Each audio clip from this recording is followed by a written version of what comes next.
Hi friends. आज हम एक ऐसे टॉपिक पे डिस्कस करने जा रहे हैं जो कि बहुत सारे स्टूडेंट्स की प्रॉब्लम है।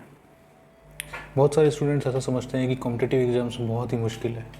बहुत सारे कॉम्पिटिटिव एग्ज़ाम्स इंडिया में होते हैं जैसे GATE, IIT, IES, NET, JRF, UGC बहुत सारे एग्ज़ाम्स ऑर्गेनाइज कराती है, यूपीएससी बहुत सारे एग्ज़ाम्स ऑर्गेनाइज कराती है। आपको ये लगता है कि वो कॉम्पिटिटिव एग्जामिनेशंस या तो हम क्लियर कर पाएंगे या तो नहीं कर पाएंगे। हमें ऐसा कभी कॉन्फिडेंस सा फील नहीं होता कि हम ये कर ही कर लेंगे। ऐसा क्यों होता है?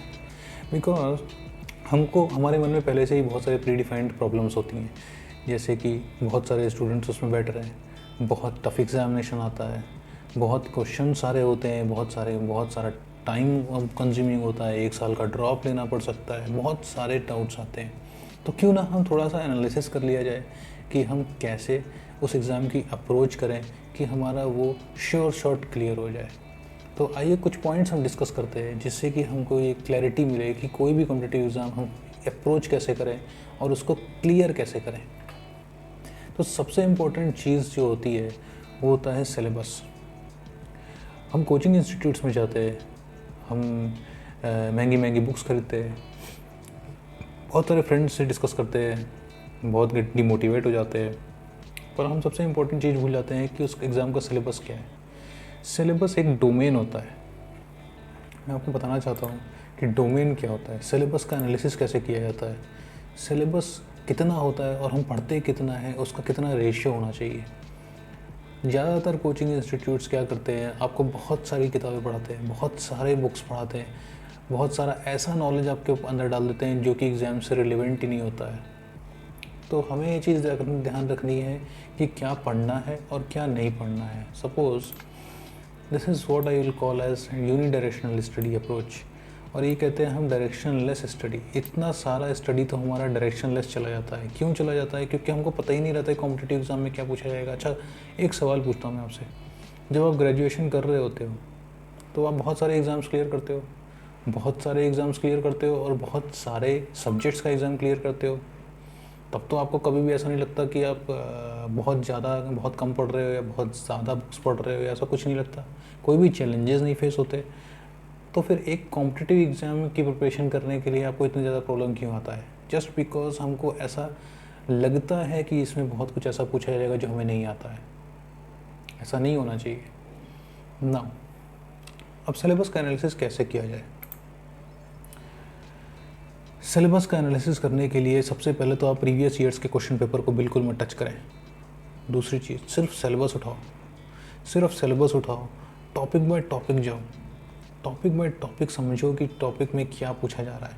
पहली चीज़ ना, एक टॉपिक आपने उठाया, सपोज़ ये मैंने एक मैकेनिकल इंजीनियरिंग 2019 का पेपर उठाया है। इसमें मैकेनिकल इंजीनियरिंग में मैट्रिक्स अलजेब्रा का पॉइंट है।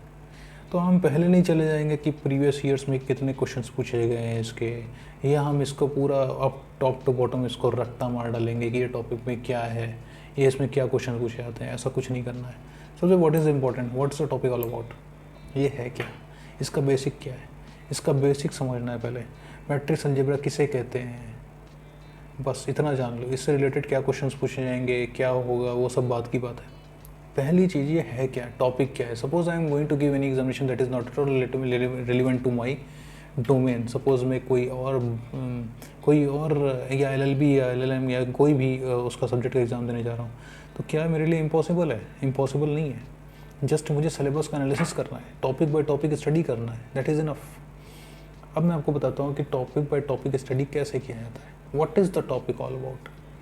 पहली चीज़ तो आपको समझना है कि वो टॉपिक किसके बारे में। आप इंटरेस्ट अलाइव रखना बहुत इंपॉर्टेंट है। सपोज़ आपको मैट्रिक्स अलजेब्रा के बारे में कुछ नहीं समझ में आ रहा, तो आप इसके बारे में कुछ वीडियोस देखिए, कुछ अच्छी बुक्स को रिफ़र करिए, केवल उसका सुपरफिशियली उसको अंडरस्टैंड करने का ट्राई करिए। Don't spend much time, just try to understand 1 और 2 डेज़ में कि वो टॉपिक किस चीज़ के बारे में है।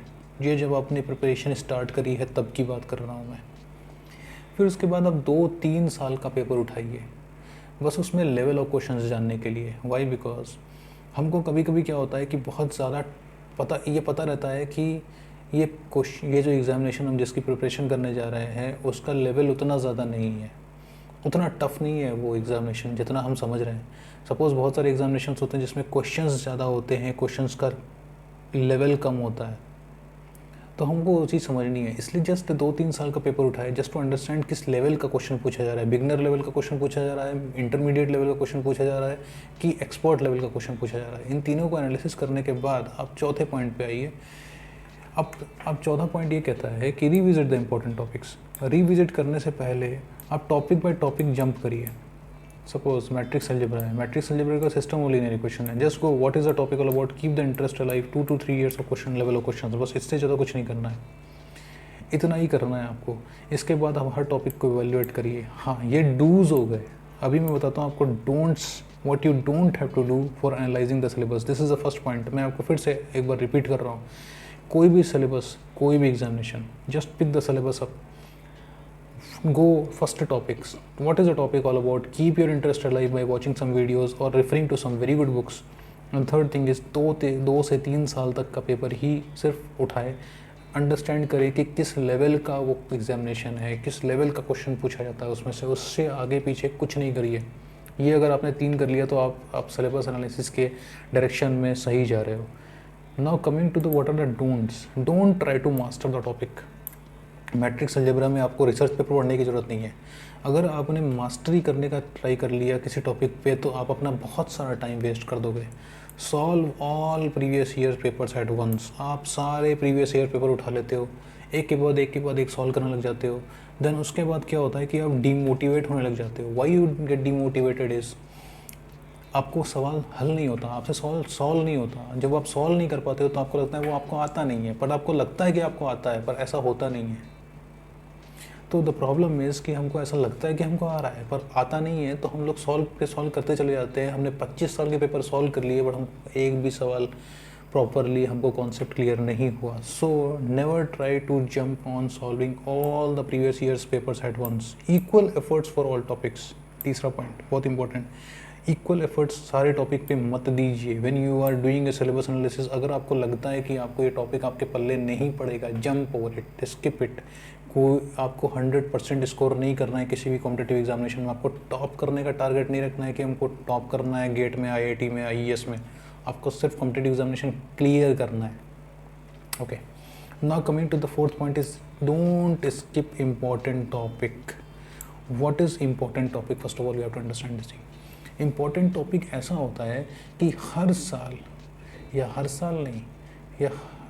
साल का मतलब एक तरीके से समझ लीजिए कि हर साल नहीं बोलूँगा मैं इसको कि हर साल उससे ज़्यादा उससे इम्पोर्टेंट टॉपिक आता है या इम्पोर्टेंट टॉपिक से क्वेश्चन आता है। मैं ये बोलना चाहता हूँ कि वो पढ़ते वक्त ही आपको ये समझ में आ जाएगा कि ये टॉपिक इंपॉर्टेंट है। Now suppose matrix algebra, system of linear equations, eigen values, eigen vector, इन तीनों में से आपको ये पता रहेगा कि इम्पॉर्टेंट क्या है। मैट्रिक्स अलजेब्रा इंपॉर्टेंट है, किसी को भी जो भी उस डोमेन का या फील्ड का नॉलेज होगा थोड़ा बहुत, वो उसको समझ जाएगा कि इसमें ये इंपॉर्टेंट है। बस उस टॉपिक को स्किप मत करो। अभी आप क्वेश्चन पेपर सारे हल मत करो, सॉल्व मत करो, बट आपको ये कभी मत करो कि इंपॉर्टेंट टॉपिक्स को स्किप कर दो। तो ये 2-3 चीज़ें आपको ध्यान में रखनी है किसी भी कॉम्पिटिटिव एग्जामिनेशन को करते हुए। अब उसके बाद जब आप नेक्स्ट स्टेप पे आओगे वो है क्वेश्चन पेपर एनालिसिस। अभी तक आपने ये समझ लिया है कि सिलेबस का एनालिसिस कैसे करना है। जस्ट टू ब्रीफ यू, मैं एक बार और आपको रिपीट कर देता हूँ। पहले सिलेबस उठाओ, इधर उधर की किताबें मत उठाओ, कोचिंग इंस्टीट्यूट में मत जाओ, पहले तो सिलेबस उठाओ। सिलेबस उठाया, पहला टॉपिक पकड़ा, पहला टॉपिक में आपने समझ लिया है कि पहला टॉपिक का कितना इंपॉर्टेंस है, उसका मतलब क्या है, उसमें उससे रिलेटेड चीज़ें क्या हैं, उससे रिलेटेड वीडियोस देख लो, उससे रिलेटेड बुक्स को रिफ़र कर लो, बस उसका क्या मतलब है इतना समझ लो। फिर उसके बाद 2-3 साल के पेपर उठाओ, उसमें देखो उससे रिलेवेंट कुछ क्वेश्चंस आए हैं, उसको समझ लो। उससे ये देख लो कि उस क्वेश्चन का लेवल क्या है, क्वेश्चन का लेवल क्या है, क्योंकि IIT का पेपर और कोई भी नेट का पेपर उससे कंपेयर करोगे तो ऑफकोर्स बहुत ज़्यादा डिफरेंस होगा क्वेश्चंस के लेवल पे। क्वेश्चंस का लेवल अंडरस्टैंड करने से हमको बहुत सारी क्लैरिटी मिल जाती है कि किस तरह से एफर्ट मारना है उस कॉम्पिटिटिव एग्जाम को प्रिपेयर करने के लिए। Now coming to the second point is question paper analysis. Question paper analysis कैसे करना है? नाउ देखो 4 फैक्टर्स बहुत इंपॉर्टेंट होते हैं। क्वेश्चंस, मार्क्स पर question, time and difficulty level. तो आप यहाँ पे देखोगे रेड कलर का मार्क ये कहता है कि क्वेश्चंस मतलब आपके अगेंस्ट जा रही है चीज़, क्वेश्चंस ज़्यादा है, मार्क्स पर क्वेश्चंस कम है, टाइम कम है, डिफ़िकल्टी लेवल कम है। नाउ फर्स्ट रो में जनरली इस तरह के एग्जामिनेशंस होते हैं जैसे कि टीईटी, नेट, जेआरएफ, इस तरह के क्वेश्चंस होते हैं, यूपीटीयू, इस तरह के क्वेश्चंस होते हैं जिसमें एक एक नंबर के कई सारे क्वेश्चंस होते हैं, बहुत सारे क्वेश्चंस होंगे, कम से कम 200-300 क्वेश्चंस होंगे, एक एक नंबर के क्वेश्चंस होंगे, टाइम भी आपके पास कम होगा, लेकिन डिफ़िकल्टी लेवल बहुत आसान होगा। ऐसा नहीं होगा कि बहुत डिफ़िकल्ट क्वेश्चंस हो। इस केस में आपको कैसे सॉल्व करना रहता है क्वेश्चन, इस केस में don't try to invest more time on any question, just आप रीड करो, don't go for bigger questions, आप बड़े क्वेश्चंस में मत जाओ, सिर्फ एक एक दो दो लाइन के क्वेश्चंस देखो। अगर आपको रीड करने में लग रहा है कि बहुत ज़्यादा टाइम लग जाएगा तो स्किप कर दो, उसको कोई टेंशन नहीं है। लेकिन हाँ, इस केस में फर्स्ट रो में जो आपने मेंशन, जो आपको फर्स्ट रो में यहाँ पे देख रहे हो, उसमें ऐसा है कि आपको क्वेश्चन पेपर क्वेश्चन पेपर आपको देखने पड़ेंगे कि क्वेश्चंस का लेवल कैसा है। तो ये एक टाइप ऑफ क्वेश्चन है, ये हम डिस्कस करेंगे बाद में कि किस तरह से हम एनालिसिस इसको कर सकते हैं और डिटेल में। सेकंड टाइप आता है क्वेश्चंस ज़्यादा, मार्क्स पर क्वेश्चंस भी ज़्यादा, टाइम भी ज़्यादा। अब ऐसे क्वेश्चंस कब होते हैं जब क्वेश्चंस ज़्यादा हो, जैसे आईएएस का पेपर होता है, इंजीनियरिंग सर्विसेज एग्जामिनेशन, जिसमें कि क्वेश्चन ज़्यादा होते हैं, मार्क्स पर क्वेश्चन भी ज़्यादा होता है। किसी में कोई 3 नंबर के क्वेश्चन होते हैं, कोई 1 नंबर के क्वेश्चन होते हैं, कोई 5 नंबर के क्वेश्चन होते हैं, कोई 8 नंबर का क्वेश्चन होता है, ऐसे भी होते हैं कुछ क्वेश्चन जिसमें मिक्सअप होते हैं क्वेश्चंस। और होता है टाइम भी ज़्यादा होता है, हमारे पास टाइम ज़्यादा होता है तो फिर ये एक प्लस पॉइंट होता है स्टूडेंट के लिए। मार्क्स पर क्वेश्चंस भी ज़्यादा होते हैं, तो हमको ये समझना है कि इसका डिफ़िकल्टी लेवल क्या होता है, मिक्स होता है। इस तरह के क्वेश्चंस को हमको कैसे करना है कि आसान क्वेश्चंस पे जंप करें, इस पे भी हम बाद में आएंगे। Now coming to our third point, कि क्वेश्चन कम, मार्क्स पर क्वेश्चन भी ज़्यादा, टाइम भी ज़्यादा, डिफ़िकल्टी लेवल ज़्यादा। नाउ ये जो है ये बहुत डिफ़िकल्ट है। ये है आईआईटी लेवल के पेपर, जिसमें कि हमारे पास क्वेश्चंस कम रहते हैं, मार्क्स पर क्वेश्चंस भी बहुत ज़्यादा रहता है। अगर आपने एक क्वेश्चन भी सॉल्व कर लिया अच्छे से तो फिर आपको पूरे के पूरे मार्क्स मिल जाते हैं। Now coming to the third point, time भी बहुत ज़्यादा रहता है, लेकिन डिफ़िकल्टी लेवल बहुत ही ज़्यादा रहता है। इतना ज़्यादा रहता है कि आपको एक एक क्वेश्चन पर एक रिलेवेंट अमाउंट ऑफ टाइम देना पड़ेगा, अदरवाइज़ आप उस सवाल को क्लियर नहीं कर पाओगे। तो ये हम अपने नेक्स्ट लेक्चर्स में समझेंगे कि क्वेश्चन पेपर को इन डिटेल एनालिसिस कैसे किया जाए। लेकिन आज हम सिर्फ आपको 3 पॉइंट बताएंगे कि कैसे हम स्टार्ट कर सकते हैं अपनी preparation. Now coming to the third point, failure mode analysis. Failure mode analysis में अपने वीकर पॉइंट्स पे स्टडी करो। सिर्फ ये समझो कि तुम्हारे अंदर कमियां क्या क्या हैं। क्या तुम स्लो क्वेश्चन सॉल्व करते हो, क्या तुम्हें कोई टॉपिक को अंडरस्टैंड करने में डिफ़िकल्टी होती है, या तो फिर आप किसी एक पर्टिकुलर क्वेश्चन पे ज़्यादा टाइम देते हो। तो ये सब कुछ मैं जस्ट 2-3 एग्जांपल्स ले रहा हूँ कि कभी कभी स्टूडेंट्स को होता है पता ही नहीं चलता है कि मैं कोई कॉम्पिटिटिव एग्जाम क्यों नहीं बीट कर पा रहा हूँ। तो फेलियर मोड एनालिसिस करना बहुत ज़्यादा ज़रूरी है। तो फ्रेंड्स, मैं आज ये कंक्लूड करना चाहता हूँ कि अगर आपने प्रॉपर सिलेबस एनालिसिस कर लिया है, प्रॉपर टाइम आपका क्वेश्चन पेपर एनालिसिस कर लिया है, जिसमें आपको ये पता चल गया है कि किस टाइप का पेपर आता है, और तीसरा ये आपने आइडेंटिफाई कर लिया है कि आपके अंदर कमियां क्या हैं, आपकी 50-60% प्रॉब्लम्स वहीं पे सॉल्व हो गई है, आप किसी भी कॉम्पिटिटिव एग्जाम को बीट करने के लिए 70% रेडी हो गए हो। नाउ 30% क्या करना है, आपको प्रिपरेशन स्टार्ट करनी है। बिना अपने हथियार को रेडी किए हुए प्रिपरेशन किसी भी लड़ाई में नहीं जा सकते हो आप, बिना बिना बिना अपने हथियार। तो हथियार क्या है, सिलेबस एनालिसिस। पहले तो आप सिलेबस को कवर करो, अपने डोमेन को कवर करो। डोमेन कवर करने का मतलब है इससे बियॉन्ड नहीं पूछा जाएगा, इससे आगे नहीं पूछा जाएगा। तो पहली चीज़ तो सारे टॉपिक्स को 1 बाय 1 कैसे पढ़ना है मैंने बता दिया आपको। टॉपिक बाय टॉपिक पकड़ो, किसी टॉपिक पे बहुत ज़्यादा दिमाग मत लगाओ, बहुत ज़्यादा रिसर्च करने की ज़रूरत नहीं है। दूसरे टॉपिक पे तभी जंप करो जब आपको पहला टॉपिक काफ़ी हद तक क्लियर हो गया हो। दूसरे टॉपिक पे जंप करने से पहले ये सोच लो कि पहले वाले टॉपिक पे आपको दोबारा रिविजिट ना करना पड़े, unless and until that topic is very very important. पहली चीज़, रिविजिट ना करना पड़े टॉपिक। ऐसा ना हो कि हर बार आपको उसका बेसिक्स अंडरस्टैंड करने के लिए वापस आना पड़ रहा हो। उस पर अगर आपको कुछ क्रिटिकल क्वेश्चंस मिलते हैं उस टॉपिक पे बार बार तो फिर आप उसको रिविजिट करो। पर ऐसा नहीं होना चाहिए कि उसकी बेसिक्स के अंडरस्टैंडिंग के लिए भी आपको बहुत ज़्यादा बार उसके बेसिक्स को अंडरस्टैंड करना पड़ रहा है। एक बार पढ़ो, फाइनल के लिए पढ़ो, फर्स्ट इंपॉर्टेंट। तो एक क्वेश्चन सिलेबस एनालिसिस हो गया। हाँ, और दूसरी चीज़, ज़्यादा मत पढ़ो मतलब होता है कि सिलेबस के बाहर मत पढ़ो। पहले ये समझ लो कि सिलेबस में है कि नहीं है। सिलेबस में नहीं है तो आप पढ़ने चले जाओगे, बहुत सारा टाइम बहुत सारे स्टूडेंट्स इस चीज़ पे वेस्ट करते हैं। तरह की बुक्स हैं, पर हमको सिर्फ इतना ध्यान रखना है कि हमको सिलेबस पे फोकस करना है।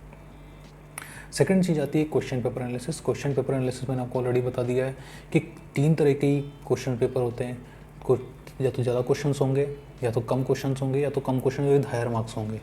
तो आपको ये चीज़ भी आपको अंडरस्टैंड करनी है। ये हम डिटेल में डिस्कस करेंगे, क्वेश्चन पेपर सॉल्व कैसे किया जाए, कौन सा पार्ट पहले किया जाए, कौन सा पार्ट बाद में किया जाए, वो हम बाद में डिस्कस करेंगे।